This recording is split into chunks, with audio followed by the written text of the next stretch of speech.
Meus irmãos, um bom dia para vocês. Só que o meu bom dia vai ser diferente. Carregado de muita pimenta com acarajé. Para todos vocês.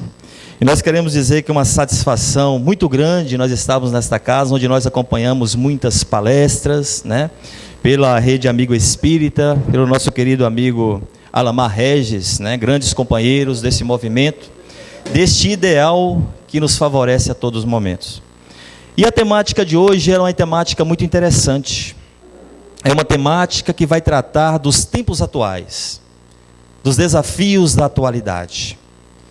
E para que nós possamos botar um ambiente mais tranquilo, mais leve, porque nós sabemos que a casa espírita é um ponto de luz, é um núcleo de amor. Aqui, quando nós saímos dos nossos lares para adentrar as portas de qualquer casa espírita, nós estamos mergulhados no mar de fluidos benéficos, onde a espiritualidade utiliza para cada um, segundo o seu merecimento.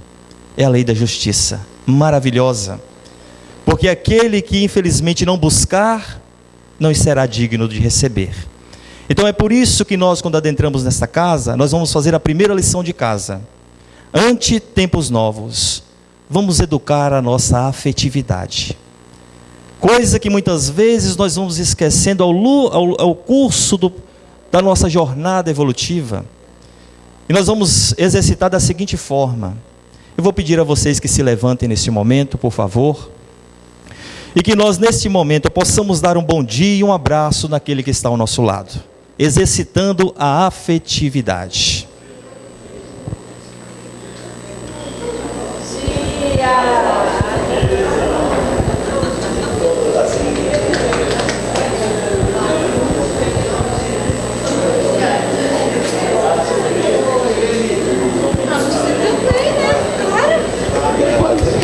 Bom dia. Tá bom, né, gente? Agora vamos sentar, porque senão não vou conseguir fazer a palestra, viu?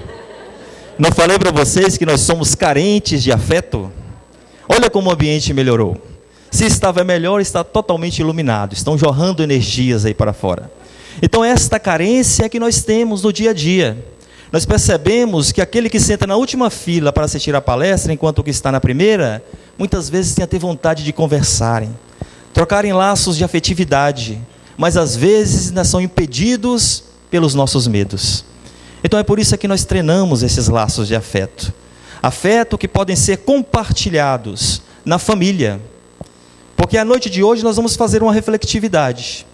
Será que eu consigo entrar dentro de casa chutando as portas, brigando com meus filhos pequenos? Ou eu já estou criando um clima de harmonia, crio diálogo? Se eu estou vindo à casa espírita, quais são os matizes que eu estou conquistando com a doutrina espírita? Quais são as luzes que envolvem o meu corpo fluídico? Ou será que eu sou espírita simplesmente de sentar nas cadeiras aos domingos, tomar o passe e tchau? Então este é um chamamento para nós espíritas. Eu costumo dizer, se você é espírita e tinha um problema, multiplica por 1000. Porque a doutrina espírita nos dá uma perspectiva diferente das coisas. Nós passamos a ver a coisa com mais amplidão. Nós vamos entendendo que o tempo que passa do berço ao túmulo são inúmeras estações em que o espírito encarnado terá que passar. Então nós temos essa perspectiva de que nós estaremos aqui muitas e muitas vezes na condição de peregrinos desta terra. Então nossa proposta hoje é de pegar as ferramentas que estão sobre a mesa, para que a gente não possa deixá-las enferrujar. Porque o tempo hoje é de novas atitudes e de desafios da atualidade. Nós queremos primeiro, com a licença de vocês, explicar que nós estaremos em Guriri, em São Mateus, estará comemorando os 150 anos do Evangelho segundo o Espiritismo. Nós estaremos lá, o Fábio Pires, no dia 21, eu, o Denilson Ferrara, no dia 22, no dia 23 nós teremos Simão Pedro, e no dia 24 teremos o teatro As Mulheres do Evangelho. No cerimonial Vivere vai ser esses festejos. Estaremos comemorando também uma data comemorativa do aniversário do Cantinho do Chico, que é muito apelidado com muito carinho lá em Guriri. E se vocês puderem comparecer, eu ficarei imensamente feliz por estar presente com frades e amigos da doutrina. Nós vamos iniciar nossa proposta da noite. Eu pedi ao Virgílio que eu desse essa notícia. Ele autorizou eu dar. Eu tenho uma notícia muito triste para dar para vocês. Para começar a nossa palestra hoje. Muito triste mesmo. Mas eu vou dar assim mesmo. Vamos falar só de nós que estamos aqui, por enquanto. Todos nós que estamos aqui, vamos desencarnar um dia. E a nossa notícia é triste. É verdade.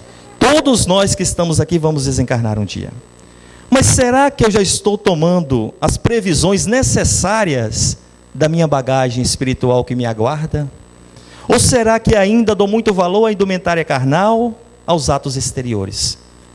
Então é preciso que a gente mentalize neste dia, nesta manhã, esta proposta. Segundo a ONU, um dos setores encarregados pelas estatísticas na Terra, nós temos cerca de 14 mil religiões conhecidas no nosso orbe, no nosso planeta. 14 mil religiões. Muitas delas estão divididas em processos dogmáticos. Aquelas religiões que são castigantes, repreendedoras. Outras apresentam uma proposta mais livre, onde ela direciona e foca o preparo e o desenvolvimento do homem de bem para a vida lá fora. Todas essas religiões, por incrível que pareça, estão desenvolvidas e distribuídas em níveis de consciências diferentes. Ou seja, eu estou onde o meu coração se identifica. Se sou espírita, é porque eu acredito em uma fé raciocinada.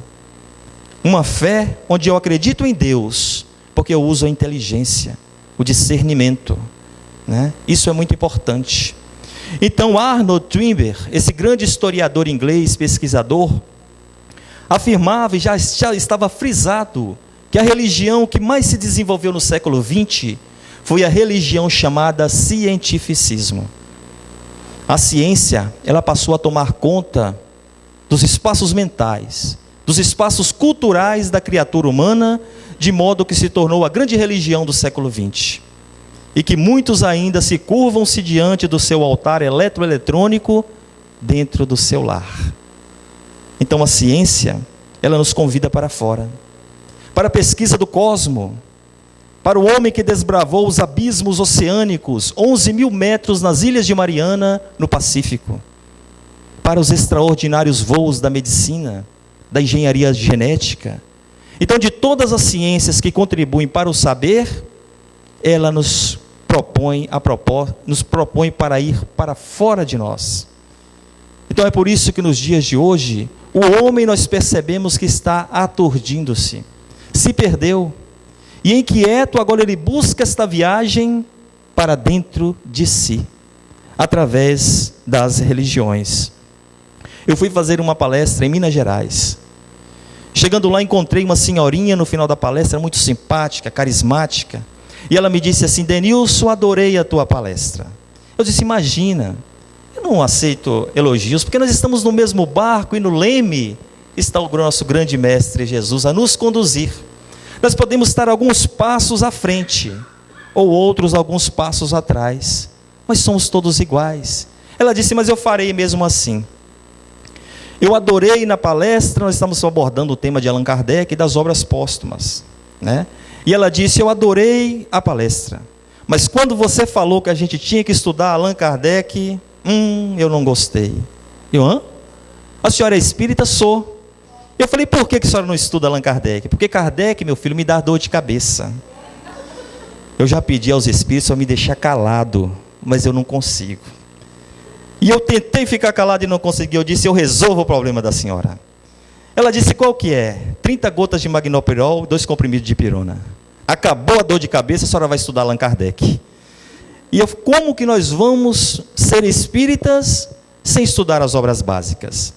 As obras subsidiárias, que envolvem as obras básicas, é interessantíssimo. Mas nós não podemos perder a essência.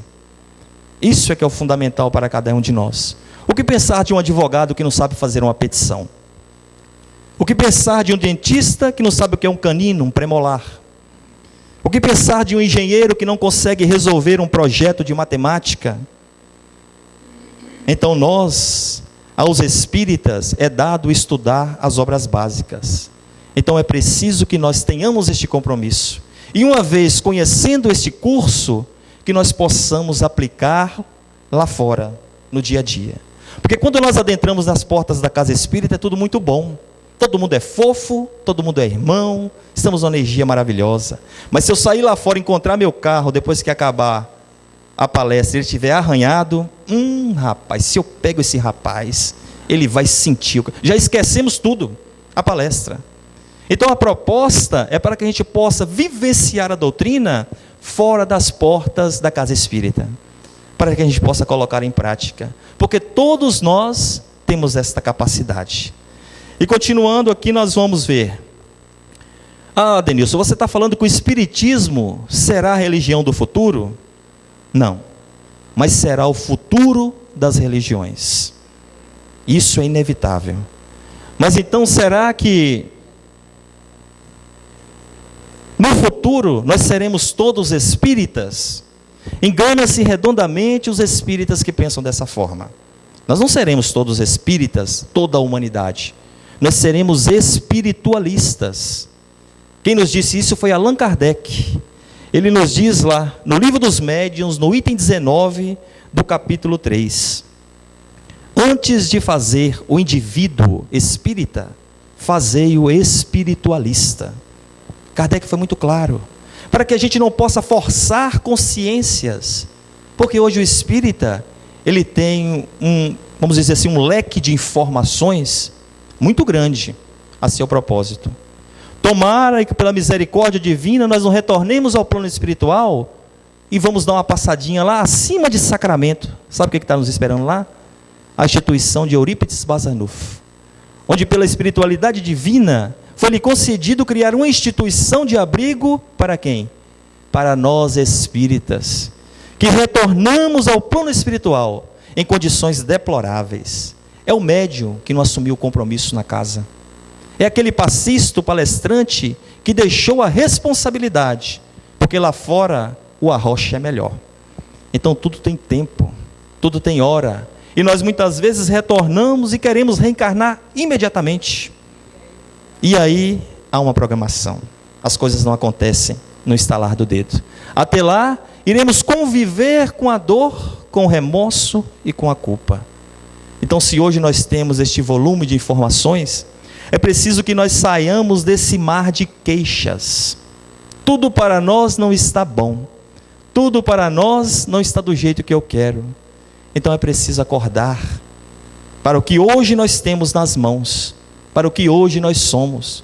Eu vejo gente perdendo tempo em querer saber o que foi em 3, 4 encarnações passadas.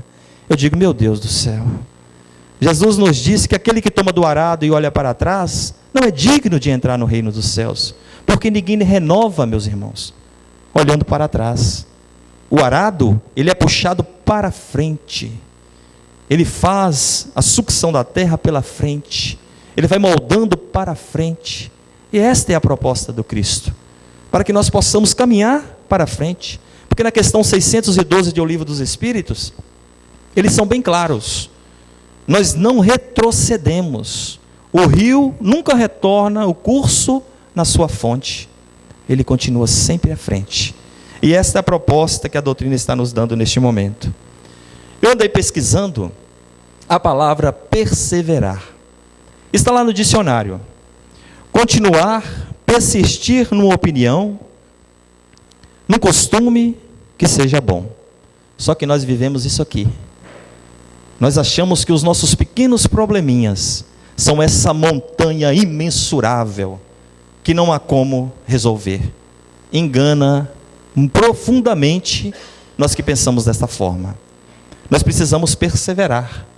Quando Jesus lavou os pés de Pedro, eu lembrei-me e recordei-me de Chico Xavier.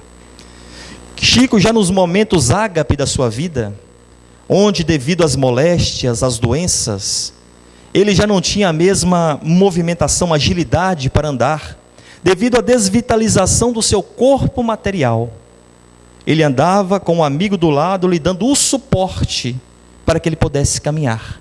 Nos momentos em que eram realizadas as palestras na casa espírita, Chico beijava a mão de cada um que estava na fila, oferecendo todo o seu amor. Naquele momento, Chico beijava as mãos daquelas pessoas, e o seu amigo, já se sentindo meio chateado pelo esforço que Chico fazia, ele pergunta a Chico: Chico, por que tu beijas as mãos desse povo inteiro, Chico? Chico vira para ele com aquele olhar sereno, imperturbável, e diz: meu irmão, beijo as mãos porque eu não posso agachar para beijar os pés. Esse foi o nosso querido Chico Xavier. Perseverava a todo momento, buscava sempre praticar o que a vida toda lhe ensinou. Eu trabalho em uma rede de postos de combustíveis, e sempre me coloco os fatos, as experiências que acontecem no meu dia a dia à luz da doutrina espírita. Eu contratei um jardineiro para que ele pudesse podar a frente do canteiro do posto, porque me disseram que ele era uma pessoa espetacular. Contratamos, fechamos um negócio, e ele começou a fazer a tosa. Só que, quando ele terminou, eu estava passando por ele, que eu fui olhar o trabalho, ele me disse: ô Denilson, você me presta seu celular? Eu falei: pois não, está aqui. E fiquei ao lado aguardando que ele me devolvesse o aparelho. Ele ligou, um senhor atendeu e disse: bom dia. Ele falou: bom dia. O senhor não está precisando de um jardineiro, não? De uma pessoa que possa cuidar das suas plantas, do seu jardim? Era uma pessoa de um poder aquisitivo muito grande. E ele virou e disse: não, eu agora não estou precisando de jardineiro, mas eu sou uma pessoa muito cuidadosa. Eu recolho as folhas, os galhos que estão caídos, coloco tudo em um saco plástico, mantenho limpo o ambiente. Eu sou muito organizado. O senhor não quer que eu faça um serviço para o senhor? Eu senti que ele estava insistindo. E o senhor virou para ele e disse: não, infelizmente eu já tenho o meu jardineiro, eu não preciso do senhor, passa bem. Desligou o telefone. Eu virei para ele e disse: poxa, meu irmão, as coisas estão tão difíceis hoje em dia, né? E a gente às vezes está procurando um trabalho e muitas vezes a porta se fecha. Ele: não se preocupa não. Eu falei: por que não? Porque eu já trabalho para ele, eu estava testando para ver se ele estava gostando do trabalho que eu estou fazendo. Eu falei: meu Deus, o senhor é desse mundo? O senhor não é de Marte, não, Júpiter? Olha a inteligência desse cidadão. Ele estava ligando para saber se o patrão estava satisfeito com o trabalho dele, se não trocaria, porque a intenção dele era de se melhorar. Aí eu pensei: e se nós pudéssemos fazer uma ligação para o plano espiritual? Vocês estão satisfeitos comigo, Denilson, aqui na Terra? E com cada um de nós? Qual seria a resposta? Então são fatos que acontecem para que a gente possa perseverar.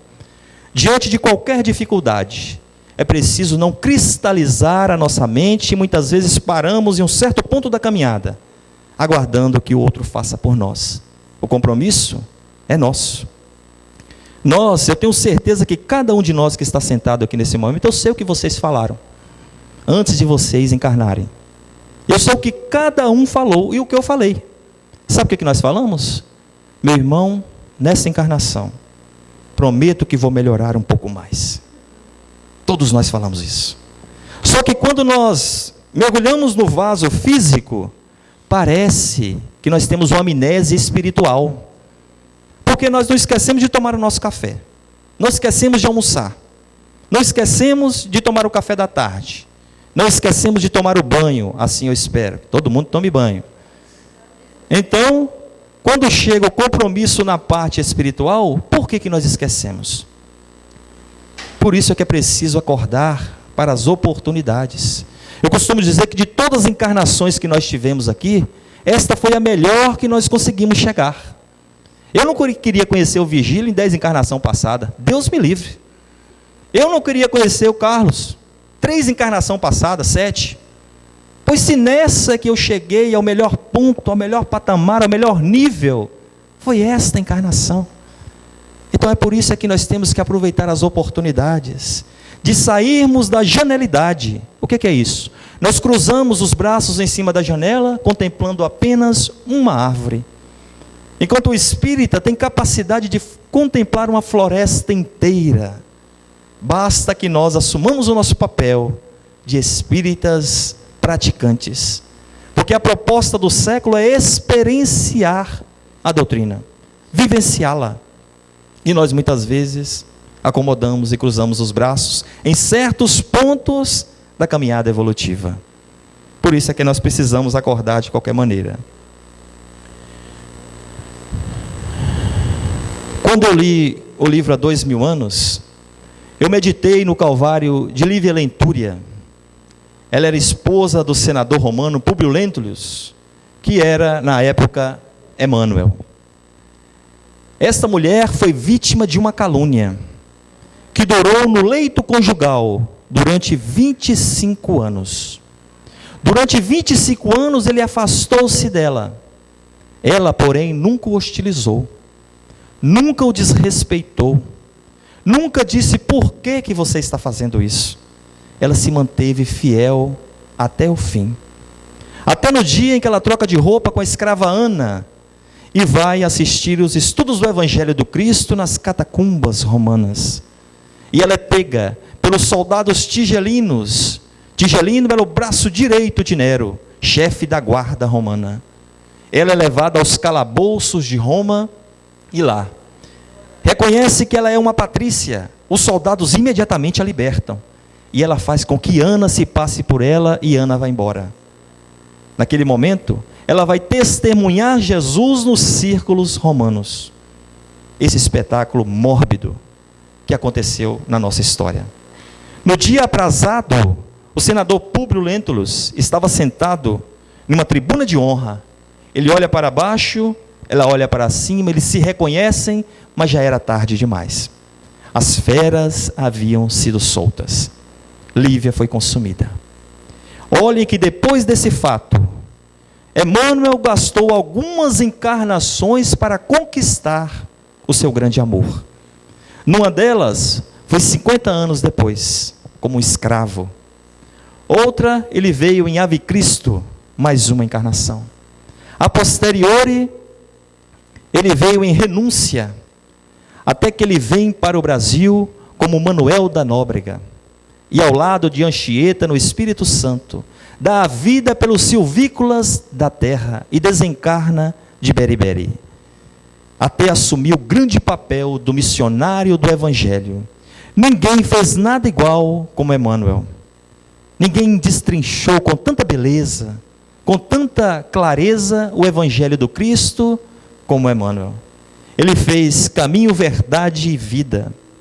Ele escreveu Fonte Viva, 4 volumes. Desses 4 volumes são 180 versículos. Estudado do ponto de vista psicológico, filosófico, sociológico, são 720 capítulos. Ninguém fez igual a Emmanuel.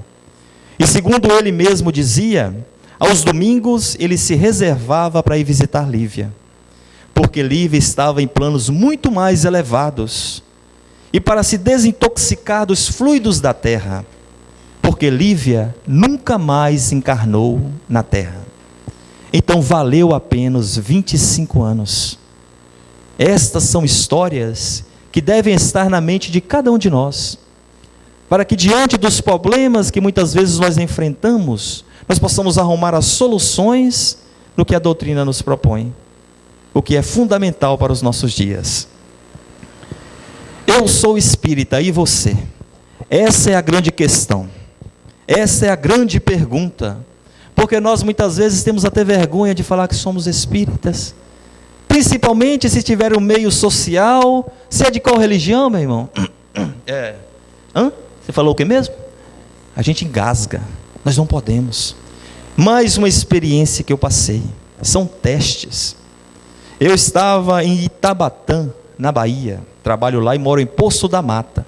Se vocês forem procurar a cidade de Poço da Mata no mapa, vocês não vão encontrar. Só no Mestre dos Mestres, o Google. Porque minha cidade, gente, é tão pequenininha que vocês não conseguem achar lá. Só que a Divaldo já dizia para a gente, o Divaldo, né? É preciso, meu filho, florescer onde Deus nos plantou. É por isso que nós temos que estar felizes onde nós estamos, na família que nós estamos. Então, nesse momento, eu estava em Itabatã, o carro da empresa estava fazendo uma revisão. Demoraria uns 3 dias para ele entregarem um carro. Eu estava indo de carona, era 18 quilômetros. Eu ia para a pista pedir carona. Era junho mais ou menos, estava muito frio. Eu peguei uma camisa de manga comprida, abotoei nas mãos, abotoei até em cima. Peguei uma sacolinha que eu levava a minha marmitinha para lá. E fiquei na pista. Isso era 6h30, meus irmãos, da tarde. Quando deu por volta de 7 horas, o meu pai me ligou. Você não quer que eu vou te buscar, meu filho? Falei, não, pai, eu tenho 41 anos. Deixa eu se virar, meu pai. Você tem certeza, meu filho? Fala, pai, pelo amor de Deus, aquele pai amoroso, né? E nesse momento, eu pedindo carona e ninguém parava. Quando deu 8h30, ele me liga de novo. Meu filho, é a última vez. Paciência tem limite, meu filho. Você quer que eu vou te buscar? Eu falei, não, pai. Qualquer coisa eu ligo para o senhor. Então tá bom, eu vou deitar. Tá bom. Quando deu 10h30, meu Deus, vinha uma carreta de lá. Eu falei, essa ou é nunca, vou ligar para meu pai. Ele vai brigar comigo. Eu entrei na frente daquela carreta de eucalipto, ela freou e colocou lá do lado. Eu saí correndo na lateral. Quando eu cheguei próximo à porta, o motorista abriu a porta, tinha uma Bíblia desse tamanho. Em cima da onde? Do painel da carreta. Foi a primeira coisa que eu vi. Nossa, que linda! E eu não me dei conta do perigo.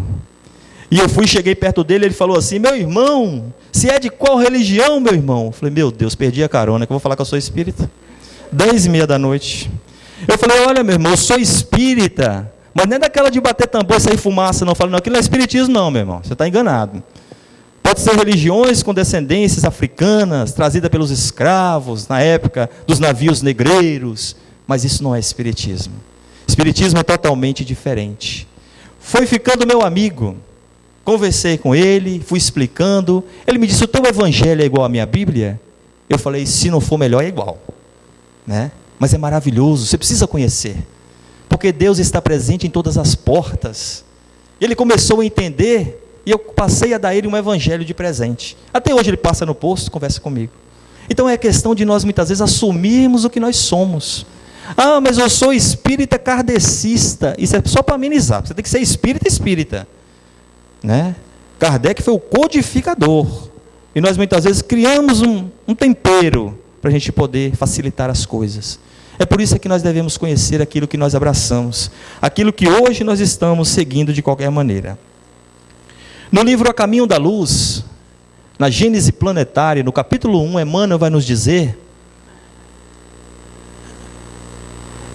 falar, rezam as tradições do mundo espiritual, que na direção de todos os fenômenos do nosso sistema, existe uma comunidade de espíritos puros e eleitos pelo Senhor Supremo do Universo, em cujas mãos se conservam as rédeas diretoras da vida de todas as coletividades planetárias.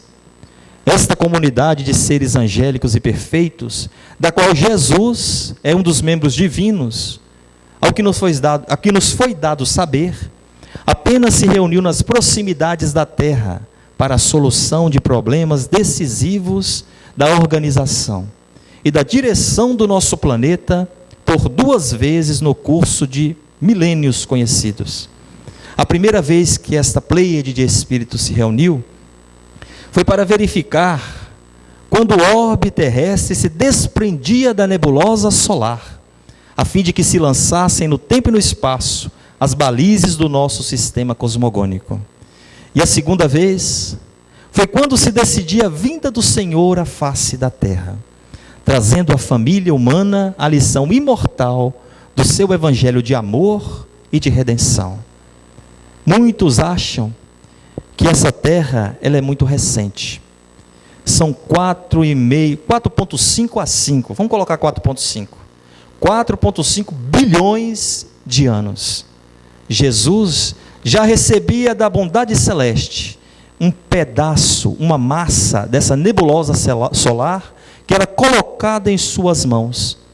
Por isso é que nos diz que Jesus foi um dos construtores do nosso planeta. E muitos acham que o maior sofrimento do Cristo foi ele ser crucificado por todos nós. Pelo contrário, o maior sofrimento de Jesus, segundo a espiritualidade maior, no livro Sublime Peregrino, foi ele baixar esse padrão vibratório dele, para que Ramatiz nos fala, para que a gente possa ter uma ideia.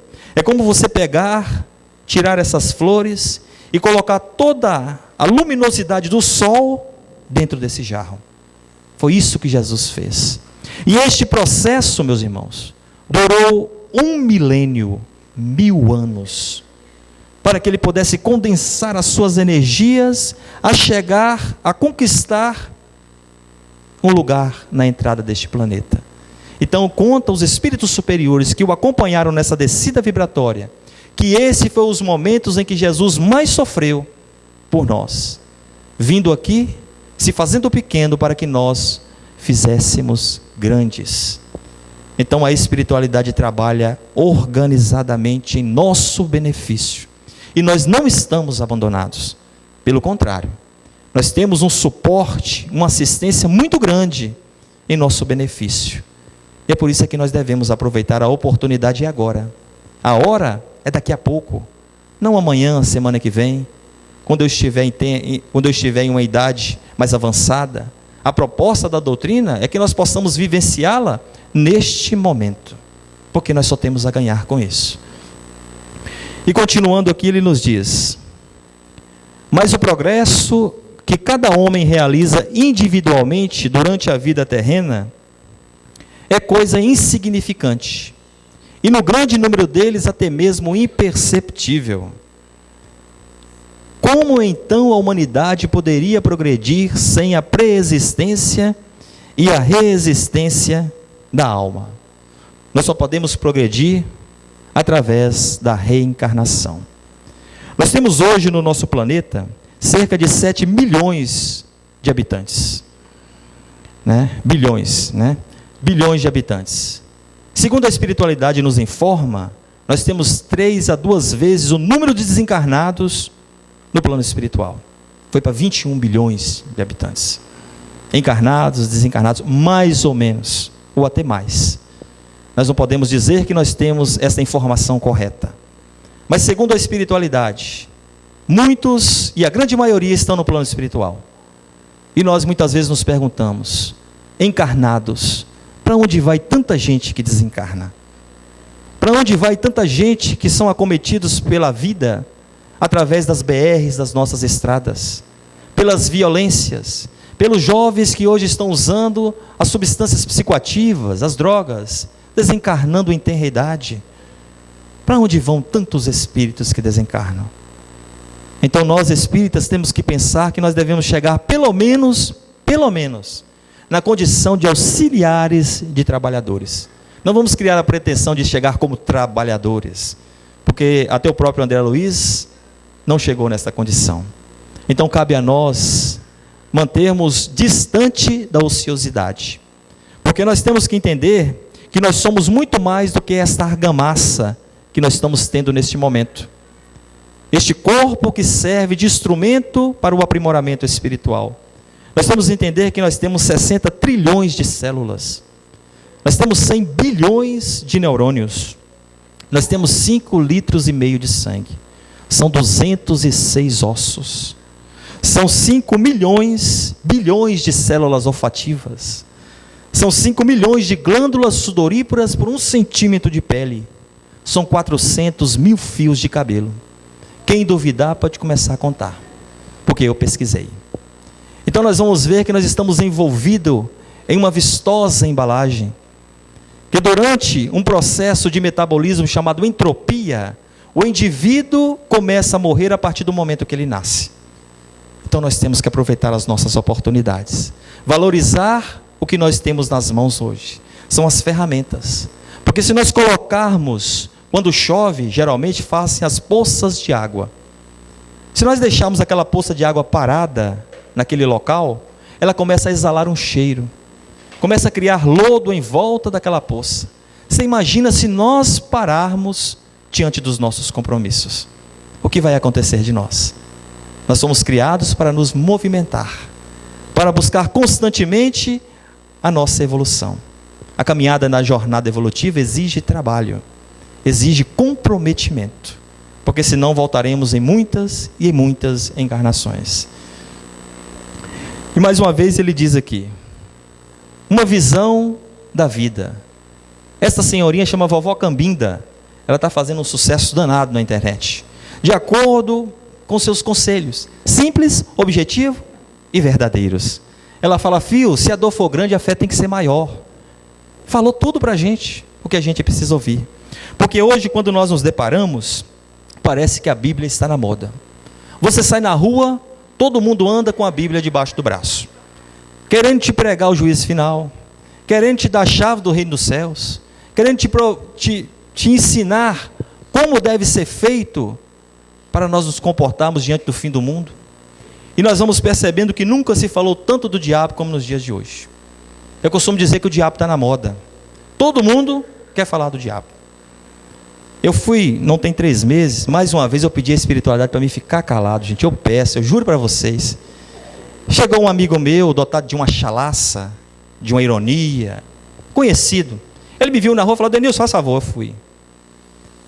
Você é espírita? Eu falei até a raiz do cabelo. Ele falou assim: o espiritismo acredita em demônio? Eu falei: acredita. O espiritismo pode provar a existência dos demônios? Eu falei: pode. E você pode me mostrar um demônio agora? Eu falei: pega o espelho. Eu peço a espiritualidade, mas é mal que vem para bem, tem que esclarecer ele. Eu falei: meu amigo, o diabo, hoje ele está usando terno e gravata. Ele anda com um mandato federal nas mãos, investe na Bolsa de Valores Nasdaq. Hoje, ele não usa mais enxofre. Para que enxofre? Hoje ele usa uma fragrância chamada L'acqua di Fiore ou estileto do Boticário. Chifre, tridente, rabo. Hoje ele está alinhado no terno e na gravata. E se for ela, está usando o tailleur, que é francês. É uma moda maravilhosa. Hoje ele frequenta os grandes shopping centers, porque lá no Caldeirão do Inferno é muito quente. Ele está querendo ar-condicionado, ar refrigerado. Hoje ele está nas grandes cidades cosmopolitas da terra. Nesse momento ele parou e viu que eu estava trazendo ele para uma concepção mais atual, mais moderna, mais cotidiana dos dias de hoje. Eu disse a ele: quem é a pessoa que tu mais amas na sua vida? Minha esposa. Se sua esposa fosse pega, um exemplo, meu irmão, fosse pega cometendo adultério, pelas leis de 3, 4 mil anos atrás, ela seria colocada em uma praça pública para ser apedrejada pela população. Não, mas isso aí não. Isso aí hoje tem as vias judiciais que conseguem fazer uma separação decentemente. Pois não, a proposta é essa, meu irmão. Ante os tempos novos, desafios da atualidade, não vamos ficar apegados às leis de olho por olho, dente por dente. Porque a lei de Moisés não foi só isso. Quando nós falamos lei de Moisés, nós lembramos disso. Moisés falou de amor. Moisés começou a ensinar, começou a semear o campo para que nós pudéssemos conseguir seguir em frente. Então é por isso que nós temos que entender que a proposta, ela é atualíssima. E Jesus precisa de trabalhadores, de pessoas que queiram realmente dobrar a camisa e pôr a mão na massa. Porque as misérias estão por toda parte. Eu costumo dizer que nós vivemos em um planeta de contrastes e variedades. Eu posso ter no meu vizinho um espírito muito mais evoluído do que a cidade inteira. Como do outro lado eu posso ter ainda o meu vizinho, um espírito ainda totalmente inferior. É um mundo de contrastes, provas e de expiações. Nós queremos fazer uma poesia, Patativa do Assaré. Esse grande nome, poeta nordestino, que ele nos trouxe uma mensagem muito bonita, que ele vai falar das mães pretas. Estas mães pretas eram aquelas que muitas vezes eram usadas para alimentar e amamentar os filhos dos coronéis, porque a mãe branca não possuía o leite materno, então usava estas mulheres para poder amamentar. E Patativa do Assaré falava: quem pela infância passou, o meu dito considera. Eu quero com grande amor dizer mãe preta quem era. Mãe preta dava a impressão da noite de escuridão, escondendo seus planetas. Foi ela a preta mais preta das pretas que eu vi no mundo. Mas porém a sua alma era pura, era branca como a aurora, e tinha doce ternura da Virgem de Nossa Senhora. Quando amanhecia o dia, para minha rede ela ia, dizendo palavra bela, para a cozinha me levava, e um cafezinho eu tomava, sentadinho ali no colo dela. Quando as minhas brincadeiras causavam contrariedade, a minha mãe verdadeira, com sua autoridade, às vezes brigava comigo, e num gesto de castigo botava os oi para mim, mas porém não me batia, só porque sabia que a minha mãe preta achava ruim. Se às vezes brincando eu estava de borboleta a pegar, impaciente ficava, enraivecido a chorar, eu, com muita alegria, com certo jeito fazia, com carinho, com amor, apanhava as borboletas. Foi ela uma santa preta que o mundo de Deus criou. Se chegava a noite escura, lá com seus negrumes sem fim, ela com toda a ternura chegava ali bem pertinho de mim. Uma coisa cochichava, e depois que me beijava, me levava para a dormida sob seus braços lustrosos. Aquilo sim que era gozo, aquilo sim que era vida. Mas porém, eu bem menino que nem sabia pecar, e os espinhos do destino começaram a me furar. Mãe preta que era contente, dava um dia diferente. Perguntei o que ela tinha, e assim que ela olhou para eu, 2 pingos de água desceu dos olhos da coitadinha. Daquele dia para cá, minha amorosa mãe preta não pôde mais me ajudar. Nas pegas das borboletas, sem prazer, sem alegria. Dentro de um quarto vivia o dia, a noite inteira, sem achar consolação. Em cima de um colchão, de uma folha de bananeira. Quando ela para mim olhava, como quem sente um certo desgosto, a minha mão apertava e o pranto, aí que banhava seu rosto. Devido a esse sofrimento, naquele seu aposento, no quarto onde ela vivia, me proibiram de entrar, por modo de não magoar a dor que a pobre sentia. Eu mesmo dizer não sei qual foi a surpresa minha, quando um dia eu entrei bem cedo de manhãzinha, vi que tinha um mangote de mulher que estava rezando oração. Eu vi minha mãe preta, uma roupona comprida, ava, que nem algodão. Senti no meu peito o cansaço. Depois os homens chegaram, pegaram ela nos braços, numa rede botaram. A rede estava amarrada numa peça preparada, de madeira bem polida, e naquela mesma hora, levaram por estrada fora a minha mãe preta querida. Mamãe, com todo carinho, chorando um beijo me deu, e me disse: meu filhinho, sua mãe preta morreu. E outras coisas me dizendo, eu senti ali meu corpo tremendo, me julguei um pobre réu, sem consolo, sem prazer, mas com vontade de morrer, para me ver minha mãe preta no céu. Então é dessas poesias que nós precisamos para alegrar os nossos corações. Eu gostaria muito de agradecer a cada um de vocês, e quando tudo for pedras, que nós possamos atirar a primeira flor, que nós possamos nos fazer merecedores do grande mar divino do amor, em que nós estamos fatalmente a chegar.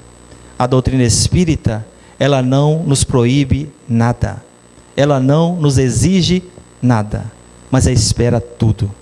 A doutrina espírita espera tudo de nós. Muita paz, um forte abraço a todos e muito obrigado.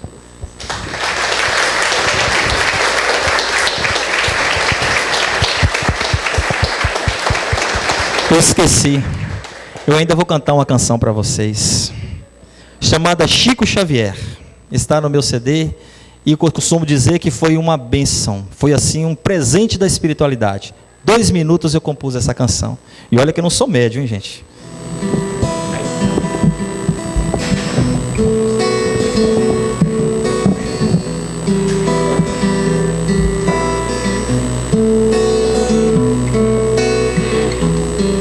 Nasce uma estrela que brilha, eu sou a luz da fé, fogo da minha alma, o teu nome, Xavier. Ó fonte de bondade, de ternura e compaixão, nas veredas de Minas nasce Chico, nosso irmão. Chico Xavier, homem de Deus, homem de fé. Oh, muitos prantos enxugou e ele só doou como filho de Nazaré.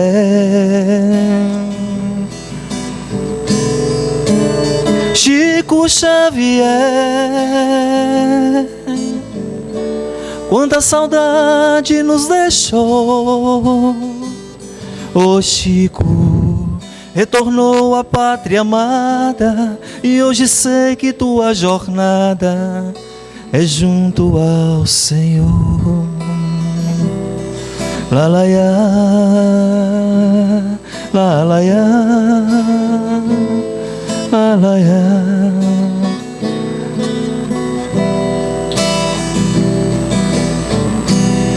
Nasce uma estrela que brilha, eu sou a luz da fé, fogo da minha alma, o teu nome, Xavier. Ó fonte de bondade, de ternura e compaixão, nas veredas de Minas nasce Chico, nosso irmão. Chico Xavier, homem de Deus, homem de fé. Muitos prantos enxugou e ele só doou como filho de Nazaré. Chico Xavier, quanta saudade nos deixou. Ô Chico, retornou à pátria amada, e hoje sei que tua jornada é junto ao Senhor.